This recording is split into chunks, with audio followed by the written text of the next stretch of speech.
नव प्रभात की बेला लाए फिर से नई उमंग, परमात्म रंग संग यहाँ सजेंगे जीवन के सब रंग, सब रंग, सब रंग। नमस्कार, सुप्रभात। स्वागत आप सभी का इस प्यारी सी सुबह में।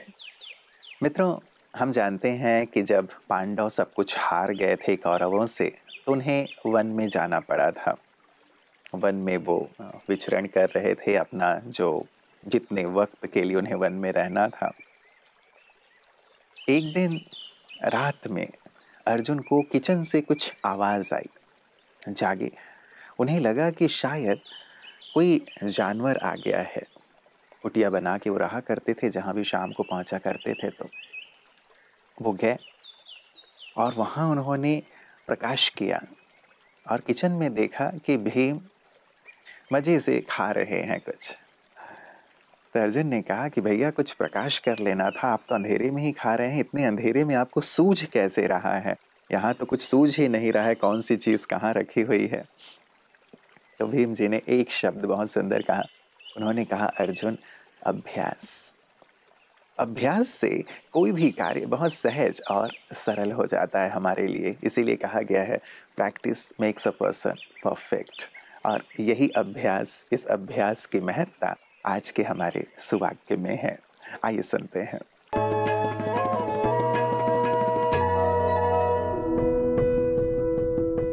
बेहतर से बेहतरी की ओर एक कदम है अभ्यास। पहाड़ के एक छोटे से झरने की कामना होती है कि वो सागर से जा मिले, अपने वृहद से वृहत्तर उद्देश्य को प्राप्त करे। इसीलिए वो निरंतर बहता और बढ़ता जाता है और अंत में सफलता को प्राप्त करता है। इंसान की कामना है जिंदगी में सफलता के ऊंचे मुकाम को हासिल करना। जैसे आत्मा की इच्छा है अपने परमात्मा से मिलन की। इसीलिए इंसान कड़ी से कड़ी मेहनत करता है, बेहतर से बेहतर बनने का अभ्यास करता है। जैसे आत्मा योग के अभ्यास और ज्ञान के निरंतर अध्ययन से ईश्वर के समीप जाती है। हम जानते हैं कि कोशिश करने वालों की कभी हार नहीं होती, बल्कि ये स्फूर्ति और उनके चरित्र के अंतर्गत जाकर उसको और भी कर्मठ बना देती है। इसी का नाम है अभ्यास।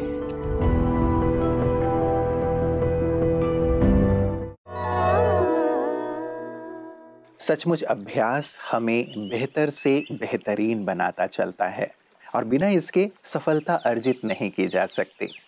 भले ही हमें क्रिकेट के मैदान में कोई प्लेयर चौके छक्के लगाता हुआ दिखता है या विकेट पे विकेट लेता हुआ दिखाई देता है और हम खूब वाह वाह करते हैं कि वाह क्या दिन है और कितना भाग्यशाली है, लेकिन इसके लिए नेट में वो घंटों प्रैक्टिस करता है, पसीना बहाता है।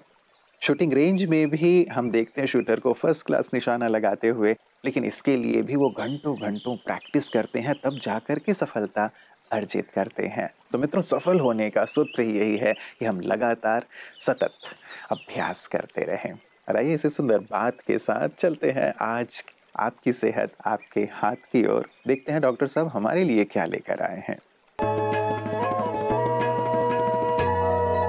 ओम शांति फ्रेंड्स।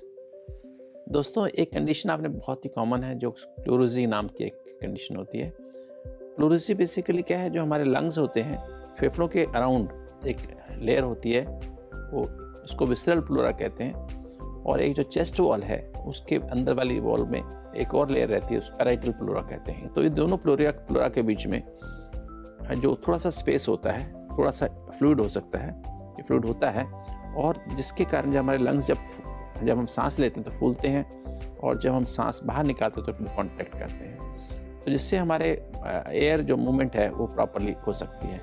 किंतु कई बार जैसे कुछ कारणों से, जैसे स्पेशली वायरल इन्फेक्शन हो जाता है, फ्लू जैसे होता है, फ्लू कॉमन फ्लू, इन्फ्लुएंजा जैसे होता है, वायरल इन्फेक्शंस होते हैं, कई बार बैक्टीरियल इन्फेक्शंस भी होते हैं, कई बार ट्यूबरक्लोसिस भी हो सकता है, और कभी कैंसर भी हो सकता है। अगर जो अल्लाह कैंसर अगर प्लूरा के बाहर साथ में है, बाहर की दीवार के पास है, तो उससे भी ऐसा हो सकता है। जब ये सूज जाती हैं, इनमें इन्फ्लेमेशन हो जाता है दीवारों में, इसकी विसरल प्लूरा, पैराइटल प्लूरा में, तो वो जो है आपस में जब रब करती हैं, तो जैसे 2 सैंड पेपर रब करते हैं ना, तो फिर ऐसा उसमें दर्द होती है। स्पेशली जब सांस लेता है, ब्रीथ इन करता है, ब्रीथ आउट करता है स्पेशली, तो वो फिर दर्द होता है, चेस्ट पेन होती है ब्रीदिंग के साथ, और इसलिए पेशेंट को मुश्किल लगता है सांस लेना।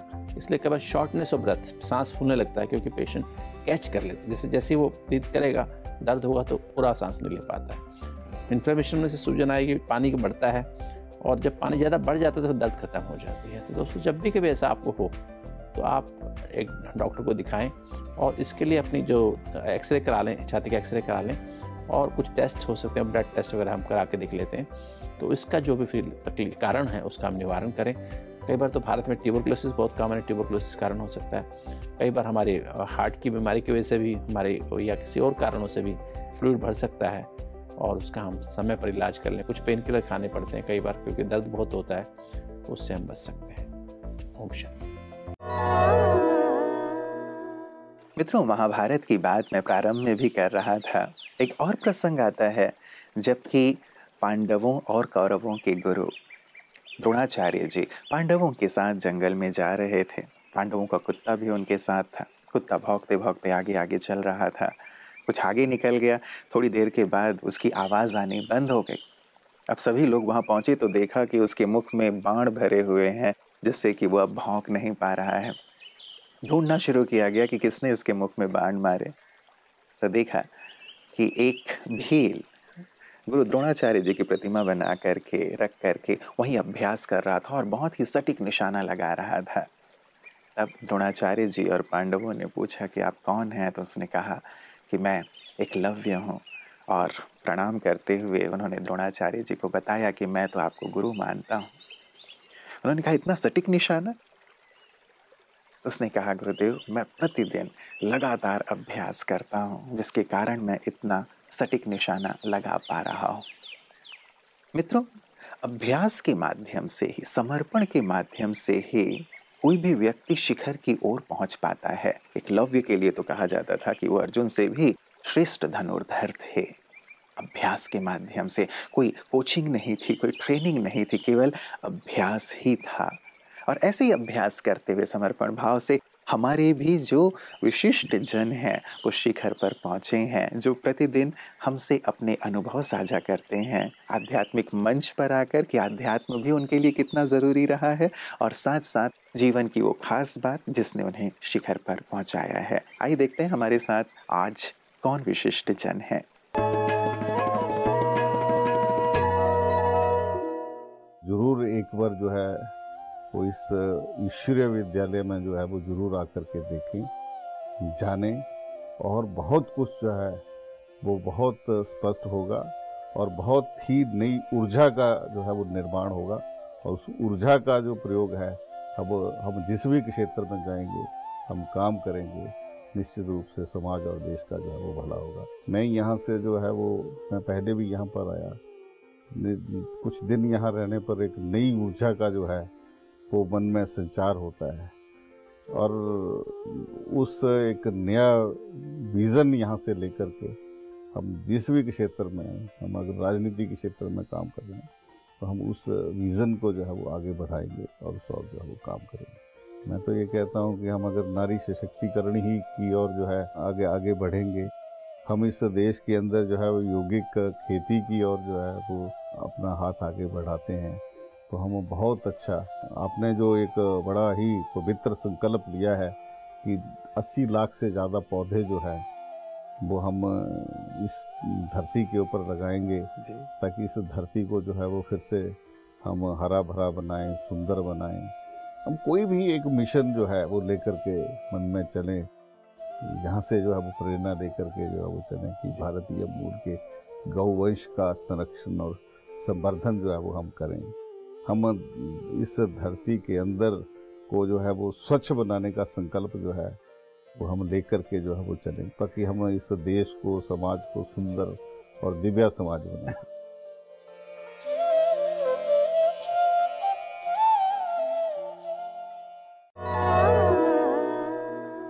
मित्रों, हम आरती करते हैं, ध्यान या पूजा पाठ करते हैं तो एक शिकायत बनी रहती है कि मन बहुत भटकता है। योग का अभ्यास भी जब हम करते हैं तब भी यही शिकायत रहती है कि हमारा मन बहुत भटकता है, हम क्या करें। इसीलिए हम ज़्यादा देर योग में बैठते नहीं, ध्यान में बैठते नहीं। मित्रों, जिस चीज़ को साधना होता है उसमें समय तो ज़रूर देना होता है और अभ्यास भी करना होता है। इसीलिए कहा भी गया है, करत करत अभ्यास के जड़मती होत सुजान, और रसरी आवत जात ही सिल पर पड़त निशान। तो जब अभ्यास लगातार किया जाएगा तभी वो चीज़ सधेगी, इस पर हमें ज़रूर विचार करना है। और जब एक सही सही विधि हमें प्राप्त होती है और सही सही एक गाइडेंस प्राप्त होता है तो ये चीज़ हमारे लिए और आसान हो जाती है। और यही कार्य कर रही हैं ब्रह्मा कुमारियाँ। वो सभी को कैसे योग को जीवन में सहजता पूर्वक लाया जाए, कैसे ध्यान, अभ्यास, मेडिटेशन किया जाए और कैसे ईश्वर से जुड़ा जाए, इसकी बहुत सुंदर विधि और ऐसा एक तरीका रखते हैं जिससे कि सबका मन शांत हो जाता है। और यही सुंदर जो उनका सेवा कार्य है उसे हम पीस न्यूज़ हाइलाइट्स में देखते हैं कि कैसे वो जन जन को मन कैसे एकाग्र हो ये सिखा रही है। आइए देखते हैं। नई दिल्ली, द्वारका सेक्टर 11 के ब्रह्मा कुमारीज सुख शांति भवन में शारीरिक योग और निर्देशित राजयोग ध्यान द्वारा अंतर्राष्ट्रीय योग दिवस मनाया गया। कार्यक्रम में विभिन्न धर्मों के नेताओं द्वारा योग के बारे में अपनी अनुभव साझा किए। कार्यक्रम में मुख्य रूप से जुड़े द्वारका की निदेशक बीके सरोज दीदी, द्वारका सेक्टर 11 गुरुद्वारा के प्रधान पुजारी ज्ञानी ज्ञानदार सिंह जी, द्वारका इस्कॉन हरे कृष्ण मंदिर प्रशांत मुकुंद दास, द्वारका सेक्टर 11 मस्जिद के सचिव श्री अबरार अहमद, दिल्ली संत निरंकारी सत्संग अध्यक्ष अशोक भाटिया और केंद्र प्रभारी बहन बीके पंकज जी उपस्थित रहे। अंत में सभी को शारीरिक योग द्वारा वैकल्पिक चिकित्सक बीके सुनीता तनेजा ने एक्सरसाइज करवाया।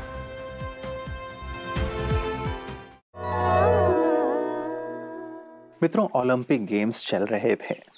ऑस्ट्रेलियन तैराक माइकल फेलिप्स लगातार तैराकी के हर विधा में लगभग गोल्ड मेडल अर्जित करते जा रहे थे। उनके गले में जो गोल्ड मेडल है वो लटक रहे थे, चमक रहे थे। एक पत्रकार भागा भागा आया, उसने कहा कि आज तो आपका लकी डे है। उन्होंने कहा, इस लकी डे के लिए पिछले 4 साल से मैं घंटों घंटों पानी में बिता रहा हूँ, अभ्यास कर रहा हूँ। हमारी सिल्वर सिंधु, पीवी सिंधु, वो भी रोज 8 घंटे प्रैक्टिस करते हैं। 2-3 प्लेयर्स उनके सामने होते हैं और उनके साथ वो खेलती हैं, अभ्यास करती हैं। मित्रों, हमें सफलता तो दिखाई देती है लेकिन उसके पीछे का जो अभ्यास है, परिश्रम है, वो दिखाई नहीं देता। हम भी यदि जीवन में जिस भी फील्ड में हैं, जो भी लक्ष्य लेकर आगे बढ़ रहे हैं, अभ्यास सतत करते रहें। और इस दरमियान बहुत सारे उतार चढ़ाव ज़रूर आते हैं, लेकिन हम अपनी अभ्यास को सतत बनाए रखें, क्योंकि जो कार्य सतत किया जाता है वहाँ सफलता अवश्य प्राप्त होती है। तो आज का पूरा ही सब रंग अभ्यास को समर्पित था मित्रों, क्योंकि ये जीवन के लिए बहुत बहुत बहुत आवश्यक है। तो अभ्यास करते रहें, सतत अभ्यास करते रहें, निश्चित रूप से सफलता आपके कदम चूमेगी। हमारी शुभकामनाएं, दुआएं आपके साथ हैं। नमस्कार, ओम शांति।